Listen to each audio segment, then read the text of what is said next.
So hi, oh, you go ahead. This is Anita DeWeese, Module 7. I'm in a 2A school in South Central Kansas, and I'm the Ag Ed teacher. I'm Liam Conroy. I'm a science teacher for Hope Street Charter Academy High School in Topeka, Kansas. I'm Matt Fredericks. I teach 8th grade English, senior English, and photography at Marysville High School, a 3A school in Northeast Kansas. And I'm Cadence Haney, and I teach 8th grade computer and careers and 7th grade math, and we're a 3A school, Osawatomie Middle School. Okay, and we had chosen to cover individual plans of study. After talking over the different models for success, we had all kind of determined that our particular job positions within our schools and the way that our schools interact with our students had a lot to do with the IPS model for success. And so drawing on a lot of our own personal experiences, we chose to focus on that one for this discussion. So Anita, did you want to start with talking about the model? So kind of discussing the model, KSDE as a Gemini 1 school, we've had this implemented. I did visit with my superintendent for the last 3 years, and the last 2 years we've really focused on it.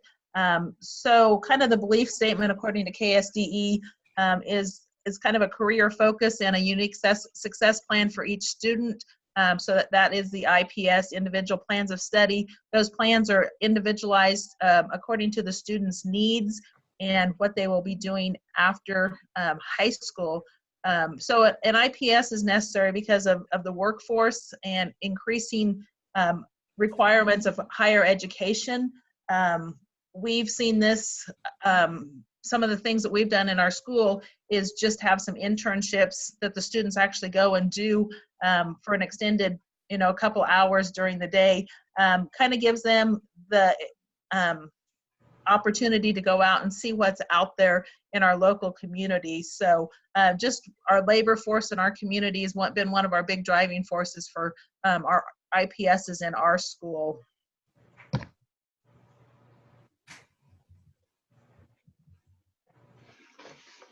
Okay.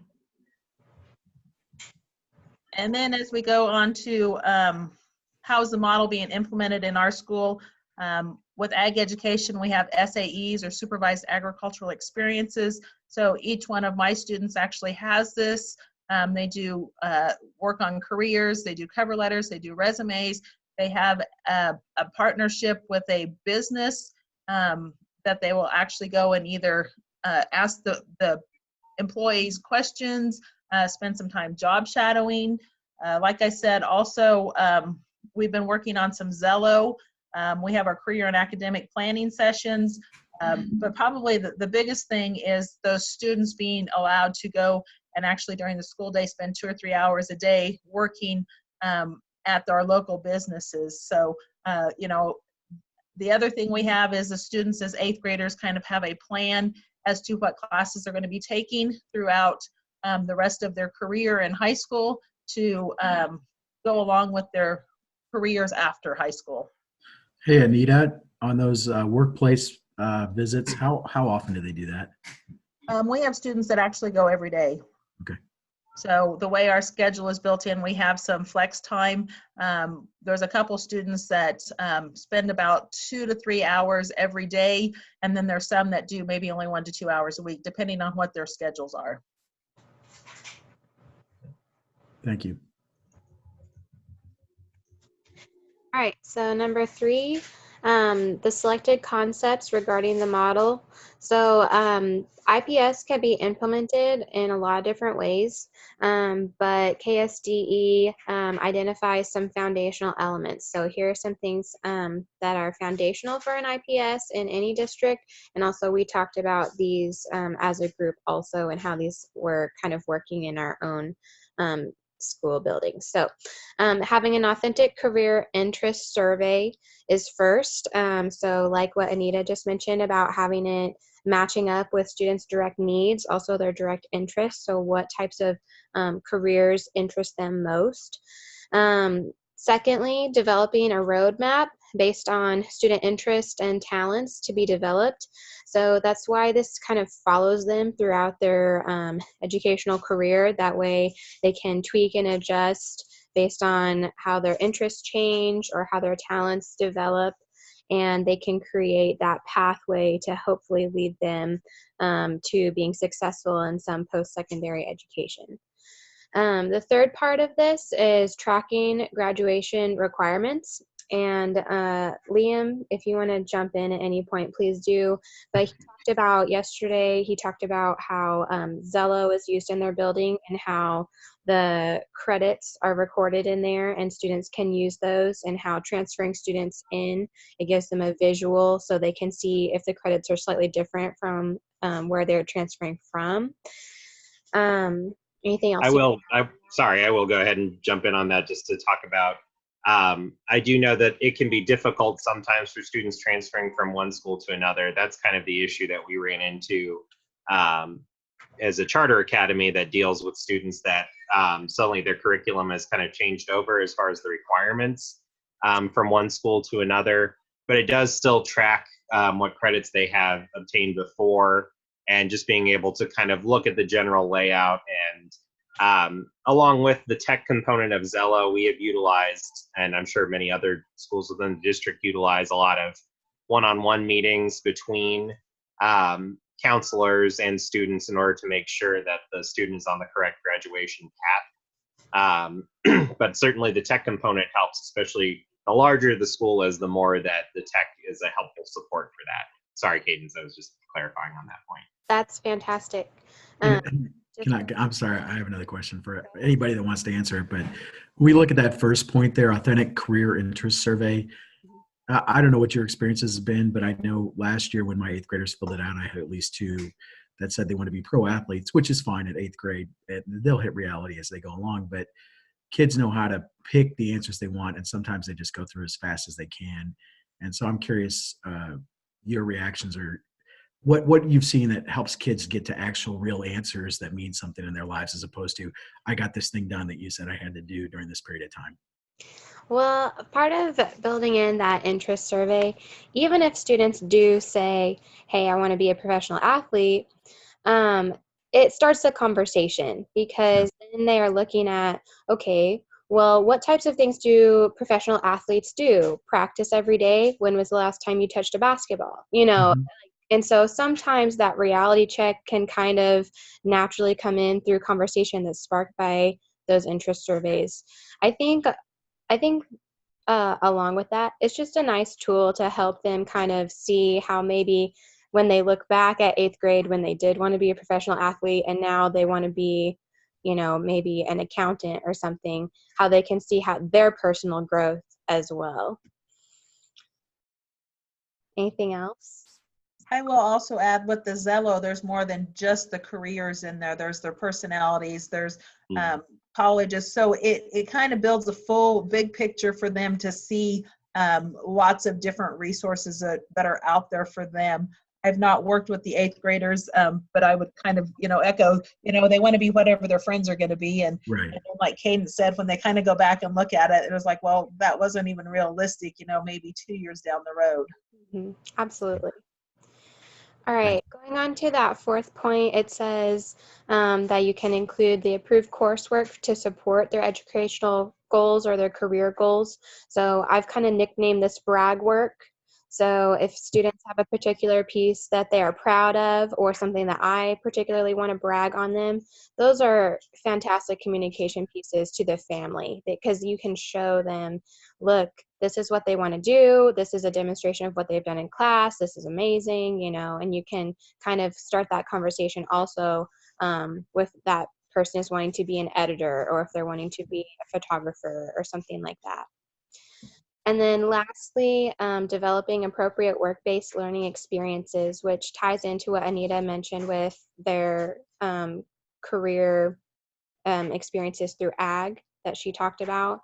In our building, we took the kids to a career expo up in Kansas City, which was where for the first time that they've actually gotten some exposure to some real life professionals as 8th graders in a lot of different career clusters that they had been exposed to. So that was a really great experience that they had that follows that IPS structure in my building. That's interesting because it reminds me of something we did this week that I didn't even think to put on the list. But we had a career day, and the seniors did interviews. Local business people came in.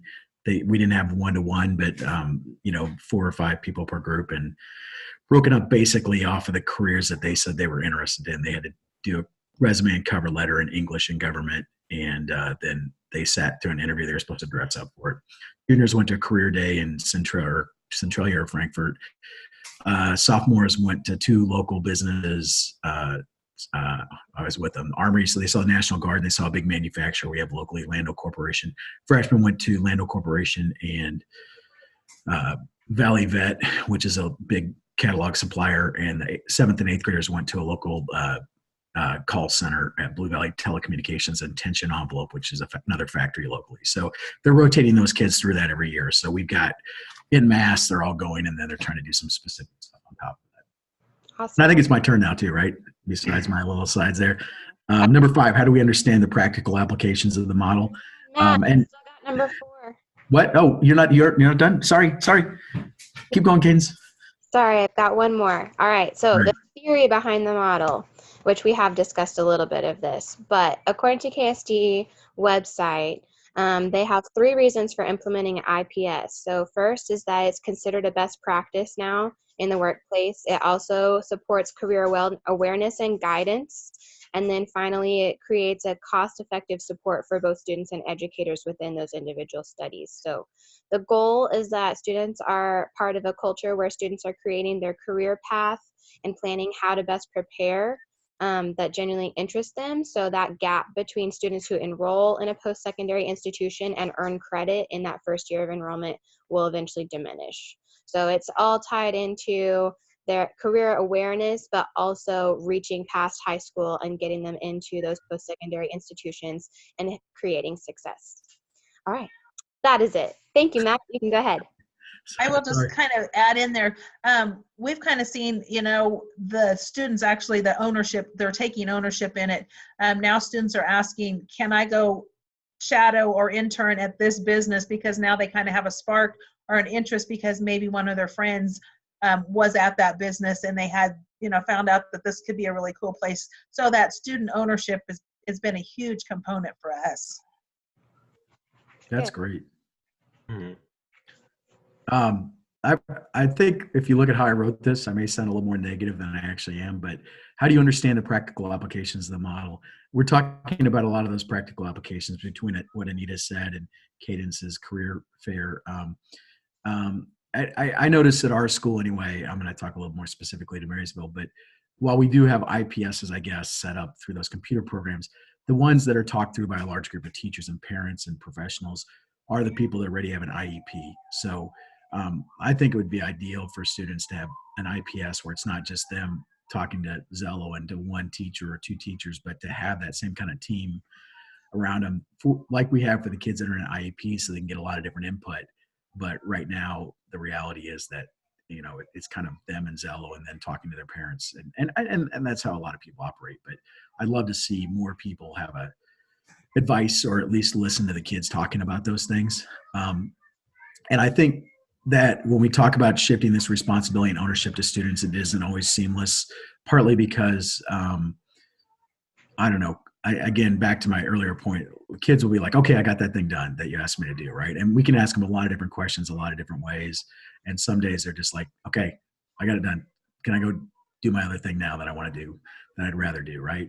I mean, it's hard for them to make those connections when they're 13 and 14 and even 15 and 16. I think seniors get a little bit more serious about it, but what we want them to do is think about it sooner than that, right? I'd rather not have a kid walk into my classroom right after parent-teacher conference to talk to me about going to K-State in computer engineering when he hasn't taken the ACT and he's not taking a math class right now because he's not prepared. And obviously he didn't get serious about school till last year, but he needed to be thinking about, we needed to be having those better conversations with him before. So hopefully we'll be doing that more going forward. So that leads into the students a lot of times still need guidance and encouragement, right? That if they were all self-motivated, they could self-teach, they could go to the library, they could do the Ray Bradbury thing where, your best education is not in a classroom, but just picking up the books that interest you and reading those. But a lot of them still need help from people that have seen some of the world. And we have great buy-in from our local businesses and community. Like Anita said, with the businesses, they have students visiting. We've got a career thing. It's only like once a week though for most of our kids, except for the kids that are going to Highland. They're going 5 days a week. They're leaving after fourth hour and going all afternoon and doing a class at Highland at the Western Center in welding or diesel tech. And there's a couple other things they can choose. But the businesses are telling us that they want students who are self-motivated and directed and that are willing. And they love working with the kids. They're still expecting the school to get some of those basic skills though. And the big complaint that a lot of the businesses have is, especially like all the manufacturing places, is attendance. And the same problem we have in the building, that we have kids that don't want to show up every day on time, and the businesses complain about that. Not really any way to teach you that other than you get fired, I guess. But we keep working on it. So that's one of the asks that they ask for us. On number 6, when I personally reflect on this, and we talked about this a lot yesterday, I think we all have opinions about this, so feel free to chime in on this. But again, the challenges with student communication, a lot of times they ask in classes, why do I need this, or how will I ever use this, which is really a deflection. It means I don't want to do any more work. Sometimes I think, Anita, they get that when they walk into a business and they got to stand there at the counter and talk to people or something. They start to see how those communication skills are going to come into play. But a lot of them still struggle with that. You know, why do I need more? Why do I need algebra? Why do I need this English? Well, if you're figuring out angles for how a piece of equipment goes together, yeah, you've got a jig, but you probably need to know more than just the jig and the welder to do that.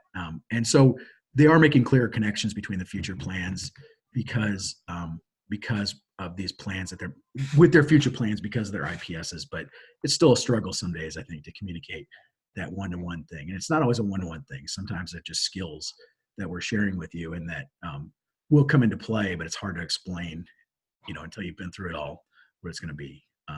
And the other thing is, I ask students all the time what they want, right? Especially in senior English and photography. I'm like, okay, what do you want to do? What do you want to try? We can try stuff in here. And, mostly what they want to try is, can we not do any work today?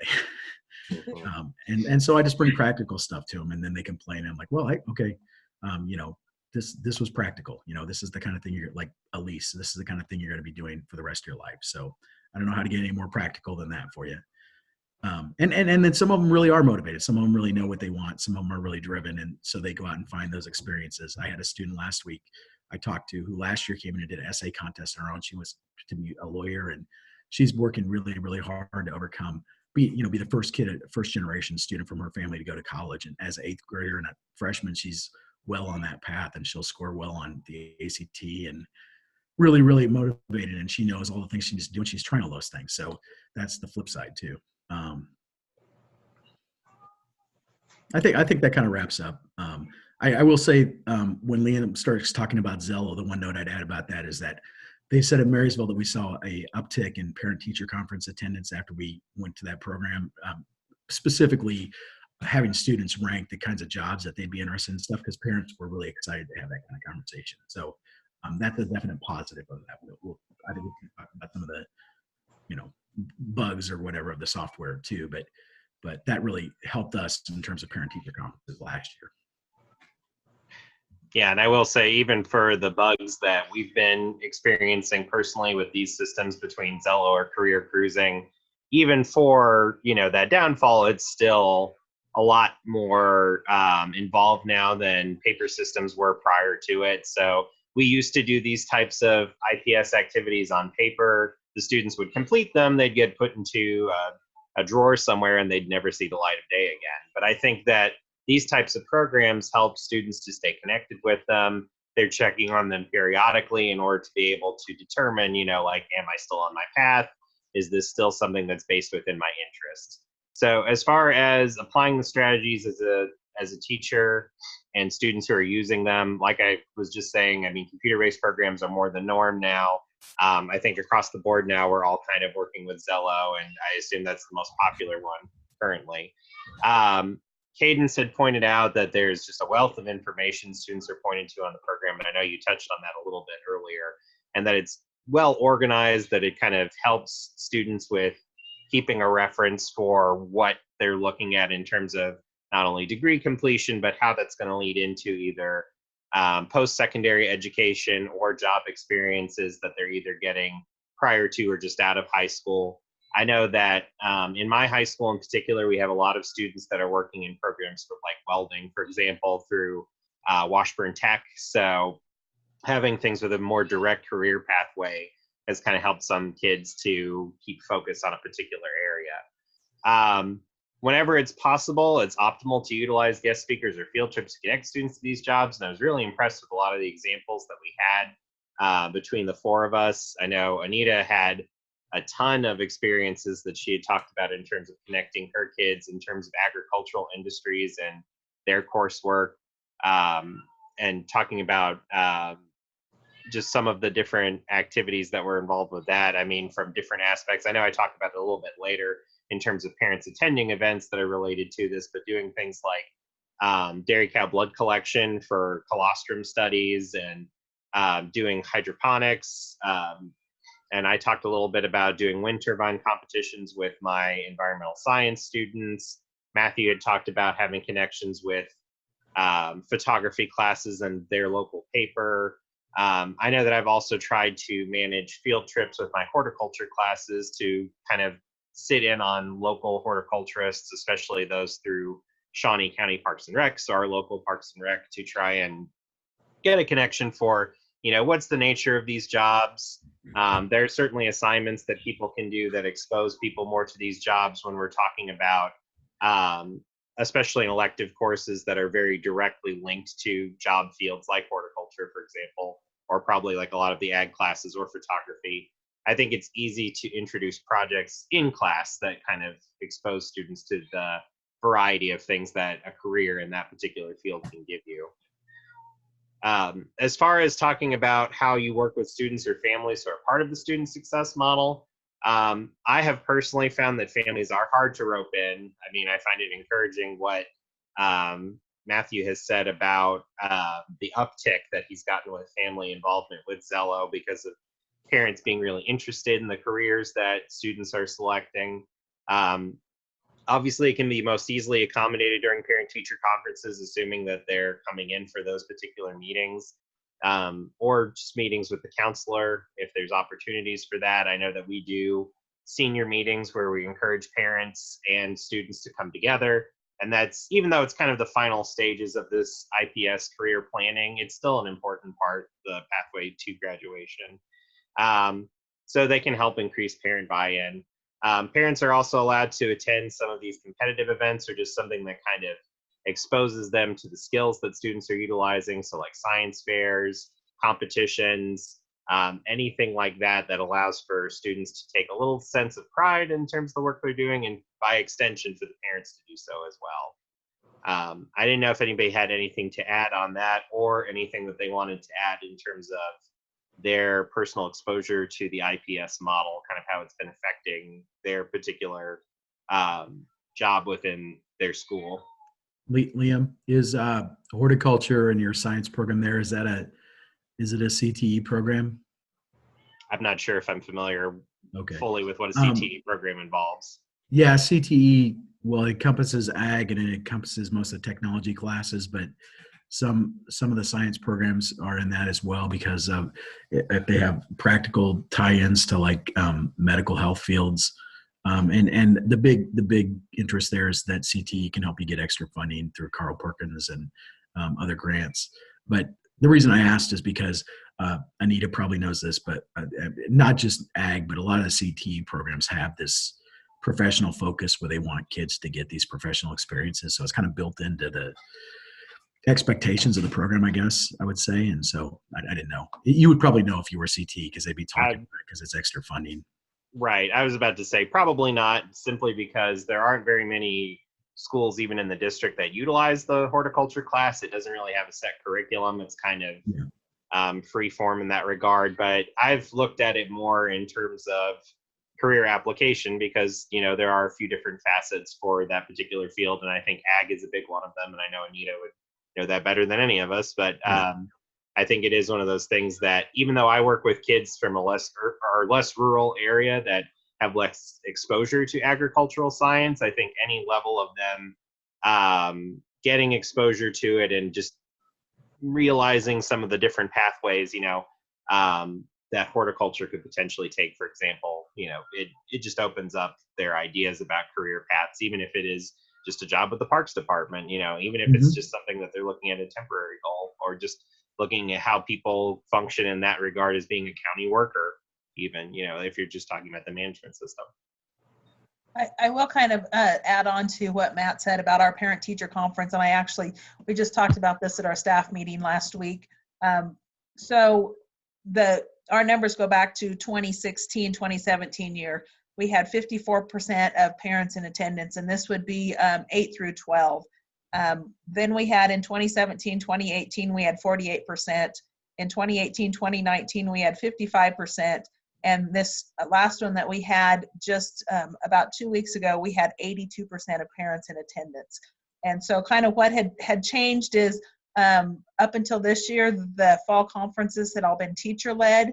And now this was CAP-led, which was that career focus-led, where we talked about what do your students want to do, what are some of their goals. So I would say that was very positive in seeing those numbers of the parents are not coming to listen to what their student is doing in the class, but how can we prepare their student for the future? That's really good. Yeah. And I can share some data from our school. I don't know the rate from the year before, but I heard from the other teachers that it was really poor. But from spring conferences last year, we had 98% in attendance. And Wow.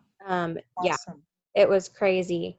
Almost every single parent made it, and the ones who weren't there called because they were like in the emergency room or some legitimate reason, so it was amazing. And we had just switched to the student-led conferences as well. So students taking on that leadership role and being able to share information about their progress and things that they are interested in, I think made a huge difference. And I will say that ironically, the teachers in our district that have students at school are the ones that did not attend their own students' conferences. So that was a trend that we had seen, because the principal kind of called them out and wanted to know how many had students right there in the school and did not attend, and they felt like they were covering with their students at home after have done it with their class. So I feel that those students are still getting that information across to their parents, just because the parents are probably more informed now of working with the students in the school on their Zello and their career cruising and all those types of things. Yeah. I'm trying to think. I think I have 4 or 5 kids who are kids of the of teachers, and I probably saw one of those teachers. But we're small enough that I talk to all their parents, the ones in the building probably once a week at least. So I know that we have a lot of difficulty with parent buy-in, being an alternative high school. I mean, we have lots of parents that may work multiple jobs. We may even have some students who are emancipated from their parents. So parents or guardians aren't even really part of the picture at that point, depending on the circumstances. So I know that's made it a little trickier for implementing IPS. So I think that is a large part of why we involve not only our counselor staff, but our teaching staff. I mean, we're the ones who help conduct these career surveys during our class time. We usually sacrifice one class period for it. And, we will try to intervene directly with the kids in terms of talking about it. We try to point them in terms of career pathways, or if we know that they're anticipating going into secondary education, we try to point them in the direction of, like this, particular school would work well for you, or you can get aid from this school. So I'm glad that there is a lot of parent buy-in, but I would say if you do ever have instances where there's not, try to replace it as much as possible with staff support, and just making sure that you're pointing resources to these students. And a lot of them who are really committed to a particular career will go for it. We have lots of kids who are looking for a pathway to good, steady work. And so a lot of them go into that Washburn Tech program directly as a result of that. So, I mean, it's not the only pathway, but I mean, for kids who definitely do have a career oriented mind, I think it's beneficial no matter what source it's coming from. We've got about 1 minute left before we hit 30 minutes. Does anybody have any closing comments that they would like to make? I just I just think want it's to know. Oh, go ahead. really, really neat that we are such a diversified individuals, and yet we still have a lot of the same similarities that we're sharing from, you know, being Liam's situation to we just have a lot in common, and kind of found that universal thing with the IPSs. Yeah. And I want to note that you guys being second career people, I think the second career people have a chance to bring a lot of professional experiences in, a lot of professional connections. And I try to talk to my kids a lot about the things I've done in the past and tell them how I can connect them to those people in the world, and not just and also the value of connecting to the people in the community. You can connect them to all over people, not only in the community, but all over the state and all over the world. Awesome. All right. Nice job, guys. I'm going to stop the recording. Here we go.